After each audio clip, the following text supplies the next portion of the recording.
Graça e paz a todos. Meu nome é Rafael, o humilde servo do Senhor. Gostaria de ler com vocês Isaías capítulo 59, versículo 1 e 2. Diz assim: Eis que a mão do Senhor não está encolhida para que não possa salvar, nem surdo o seu ouvido para que não possa ouvir. Mas as vossas iniquidades fazem separação entre vós e o vosso Deus, e os vossos pecados encobrem o seu rosto de vós, para que não vos ouça. Então, nesses versículos aqui, a gente vê que o pecado, as nossas iniquidades, fazem separação entre nós e o nosso Deus. Aquilo que a gente comete, os atos pecaminosos, faz com que a gente se afaste de nosso Deus e que Ele se afaste de nós também. Então, a gente vê um exemplo disso, de Adão. Adão, antes dele pecar, ele tinha comunhão com Deus todos os dias. Todos os dias, quando o dia iniciava, Deus estava lá para ter comunhão com Adão.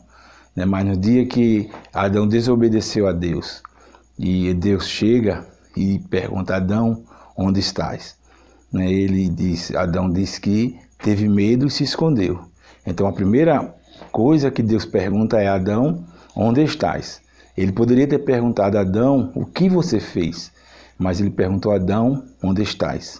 Então, o pecado faz separação entre nós e o nosso Deus, entre o homem e o Deus que o criou.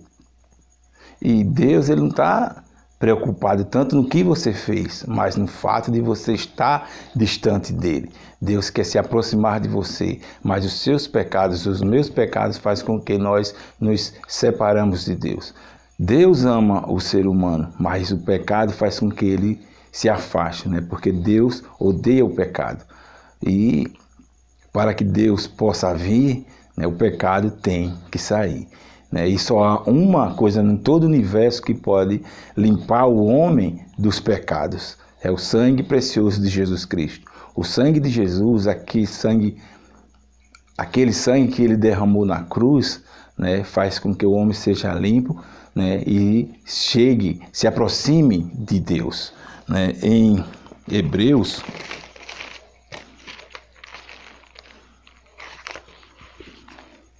capítulo 9, versículo 13, de 13 e 14, diz assim: Portanto, se o sangue de bodes e de touros e a cinza de uma novilha aspergidos sobre os contaminados os santificam quanto à purificação da carne, muito mais o sangue de Cristo, que pelo Espírito Eterno a si mesmo se ofereceu sem mácula a Deus, purificará a nossa consciência de obras mortas, para que sirvamos ao Deus vivo.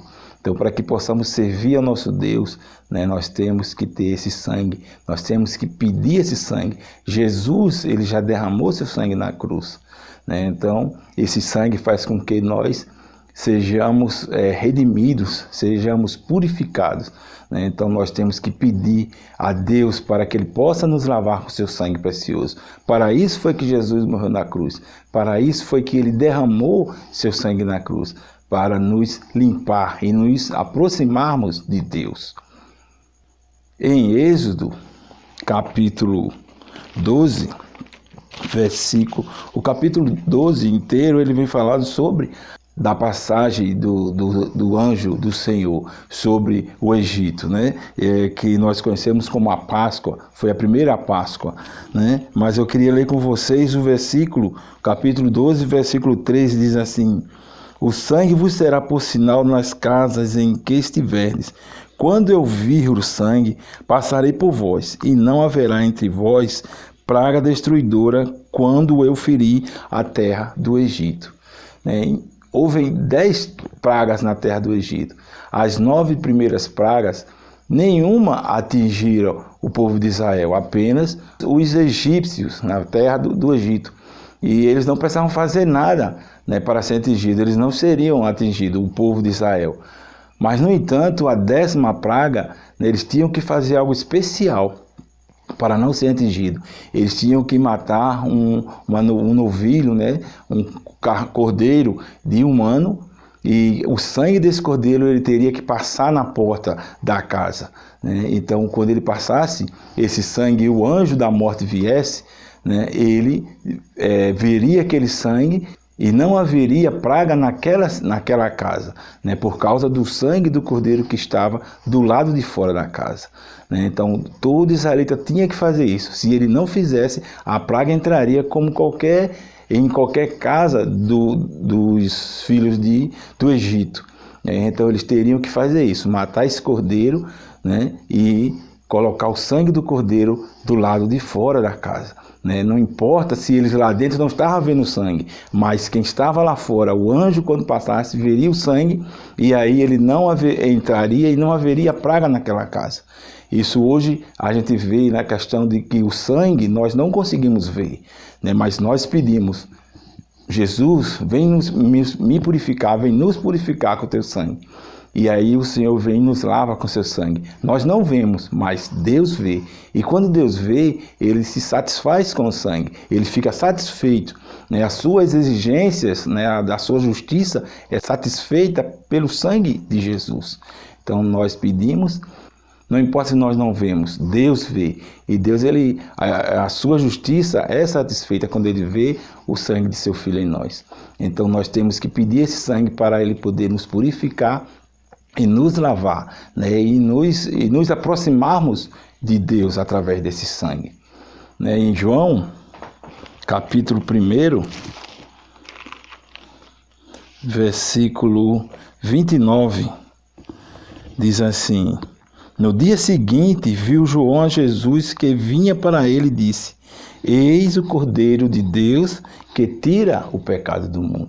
Então, aquele cordeiro lá em Êxodo, né, com o povo de Israel, estava representando Jesus, né, porque o cordeiro, né, mesmo lá na lei, quando eles imolavam o cordeiro no templo, né, e aquele cordeiro ele apenas encobria o pecado do homem, mas o sangue de Jesus, né, que é o verdadeiro cordeiro pascual, ele vem lavar esse pecado, vem tirar todo o pecado de nós e fazer com que nós nos aproximemos de Deus e fazer com que Deus também possa se aproximar de nós. Então o sangue de Jesus, ele lava todo e qualquer pecado.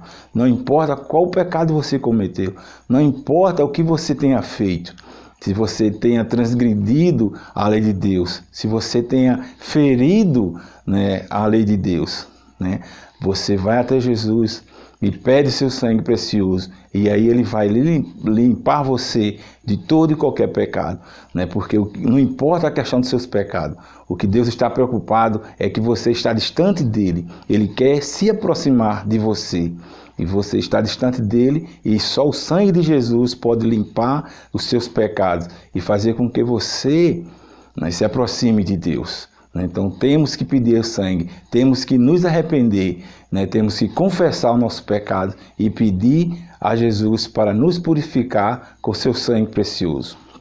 Lá em 1 João, capítulo 1, versículo 9, diz assim: se confessarmos os nossos pecados, Ele é fiel e justo para nos perdoar os pecados e nos purificar de toda injustiça. Então Jesus, ele pode lhe perdoar, ele pode lhe purificar, basta apenas você confessar, né? Se arrepender, confessar e crer que o sangue de Jesus pode limpar você de todo e qualquer pecado que você tenha cometido, todo e qualquer pecado que eu tenha cometido. Eu tenho que ir até Jesus, confessar esse pecado, me arrepender e aí pedir para que Jesus possa me lavar com seu sangue precioso. E aí eu terei o perdão de Deus, né? O perdão por causa do sangue de Jesus, por causa da morte de Jesus na cruz. Então o sangue de Jesus, ele vem aproximar o homem de Deus, né? Trazer aquele homem que Deus tinha perdido, né? E quando nós pedimos perdão e pedimos para que Jesus possa lavar nossos pecados com seu sangue precioso, então o Senhor vem, nos perdoa e nos purifica com seu sangue, e nos lava de todo e qualquer pecado, né? Vá até Jesus, né? Receba tudo aquilo que Ele fez por você na cruz. Ele morreu em seu lugar. Ele está de braços abertos esperando para que você confesse seus pecados, né? Confesse que necessita dele, né? Vá até Jesus e Ele vai limpar você de todo e qualquer pecado. Deus te abençoe.